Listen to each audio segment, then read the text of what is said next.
Vue extérieure du CHU Sainte-Justine rattaché à l'Université de Montréal. On voit ensuite le docteur Chadi traverser un hall d'entrée et monter des escaliers. Il marche le long d'une série de couloirs bordés de fenêtres et arrive dans une salle de conférence. Je m'appelle Nicolas Chadi, je suis pédiatre et chercheur spécialisé en santé des adolescents et en toxicomanie.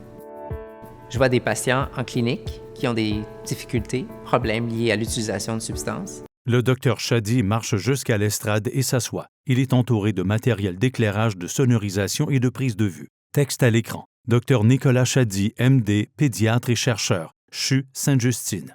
Et je fais de la recherche pour essayer de mieux comprendre l'impact de l'utilisation des substances sur la santé des jeunes personnes et pour trouver des stratégies pour les accompagner, les aider à arrêter ou diminuer. Pour une jeune personne qui consommerait du cannabis, il y a plusieurs risques sur la santé physique et la santé mentale. Le docteur Chadi apparaît en plein écran. La caméra montre différents angles du docteur Chadi tandis qu'il parle. On peut penser, si on consomme du cannabis sous forme de joint ou de façon fumée, que ça va avoir un impact sur la santé des poumons. Ça peut amener plus de toux, des risques d'infection. On sait que ça va aussi affecter la performance physique ou athlétique. Il y a un impact du cannabis sur le cerveau, comment le cerveau se développe, mais aussi sur la santé mentale. Donc, utiliser sur une base régulière peut en fait amener des symptômes ou des signes de dépression ou d'anxiété et être un obstacle au plein développement du cerveau. Quand il y a une période d'utilisation qui se prolonge au fil de plusieurs années, il va éventuellement y avoir des problèmes qui s'installent, donc définitivement au niveau de la santé physique. On pense encore à la santé des poumons, on peut aussi penser à la santé cardiovasculaire.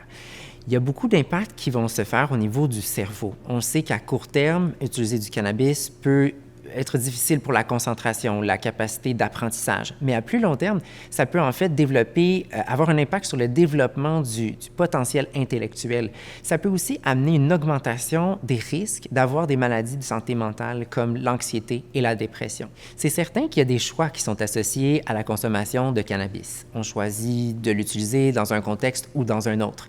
Mais de développer une dépendance, c'est pas nécessairement quelque chose qu'on choisit, puis qui peut survenir de façon différente d'une personne à l'autre. Ce qui est certain, c'est que quand on pense à une dépendance, puis on fait un lien avec une potentielle maladie, d'aller chercher de l'aide, du soutien autour de nous pour atteindre nos objectifs, c'est certain que ça s'applique, puis ça peut amener des bénéfices importants à court terme puis à long terme. Si on pense à réduire ou arrêter notre consommation de cannabis, il y a plusieurs outils, plusieurs stratégies qui peuvent être très utiles. Je pense qu'une d'entre elles, ce serait de choisir des activités de loisirs ou sportives, athlétiques, artistiques qui nous permettent d'aller chercher un sentiment de bien-être. Et puis ça peut être aussi varié que d'aller courir, de jouer au soccer, de faire une toile ou aller cuisiner un plat qui nous plaît beaucoup. Et puis en fait, ça va aller chercher les mêmes circuits de récompense dans le cerveau qu'on pourrait le voir avec une utilisation de substances, par exemple. On sait que l'utilisation de substances va amener une production de dopamine, un signal de bien-être, de repos dans le cerveau. Il y a beaucoup d'activités sportives ou de loisirs qui vont aussi amener le cerveau à produire cette dopamine-là et à se sentir bien. Tout comme on peut développer une accoutumance ou même une dépendance aux substances, on peut aller chercher une dépendance qui est cette fois-ci beaucoup plus santé avec l'utilisation ou la pratique régulière d'un sport ou d'une activité qui nous amène du bien-être. Texte à l'écran. Pour en savoir plus sur le cannabis et la santé mentale, visitez canada.ca/cannabis. Le mot symbole Canada apparaît et on entend la signature musicale au Canada.